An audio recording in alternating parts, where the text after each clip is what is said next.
তো চিকিৎসা করা যায়, নিজেদের সেভ করা যায়, ফ্যামিলির জন্য, নিজের নিজের জন্য।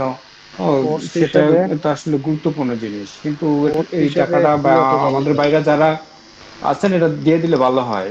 এটা নিয়ে যে কার্পণ্য করা ঠিক হবে না। কোর্স হিসেবে কিন্তু ফি কম। জি একদমই আমরা আমি সেটাই তো বলছিলাম। প্রথম হিসেবে আমাদেরকে অনেক ছাড় দিচ্ছে, আলহামদুলিল্লাহ, এটার জন্য শুকরিয়া। এবং আমাদের জি যাদের বাকি আলহামদুলিল্লাহ, ইনশাআল্লাহ আলহামদুলিল্লাহ। যথাসময়ে দিয়ে দেবো ইনশাআল্লাহ। এটা আচ্ছা সবাই আপনারা একটু কেয়ার করলে আহ, ভালো হয়। উস্তাদ জি, আমাদের আমার একজন টাকাটা কি ভাই, পেয়েছেন? জি আমার টাকাটা কি পেয়েছেন? জি যারা টাকা দিছে যে ইনশাল্লাহ তাদের টাকা তো চলেই আসছে। যাদের দেয় নাই তাদেরকেই আমরা বলতেছি শুধুমাত্র। আর অনেকে দুই একজনের সমস্যার কথা বলছে যে দুই একজনের দুই একদিন দেরি হবে। তা আমরা চাচ্ছি যে 10 তারিখ যেন পার না হয়, এটাই চাচ্ছি যে 10 তারিখ পার যেন না হয়। কারণ আমরা ক্লাসগুলো দ্রুত ইনশাল্লাহ সমাপ্তির দিকে নিয়ে যাইতে হবে।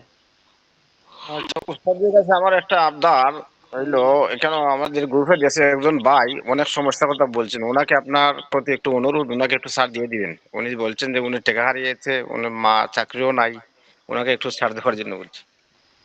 আমি আমার গ্রুপ থেকে একটা অনুরোধ করলাম আর কি। জি ইনশাল্লাহ। স্যার আর কি দিব বলেন, আমরা তো একদম স্যার দিয়েই দিছি। দিয়ে দিয়ে কিছু ওনার চাকরিটা নাই, আমার এখনো কাছে অনেক কষ্ট ছাড় লাগছে। দিচ্ছে। চাকরি সমস্যা আমি দিয়ে দিতাম। আমাদের জি হজরত এখনো অনেক ছাড় দিচ্ছে, বুঝছো, আলহামদুলিল্লাহ।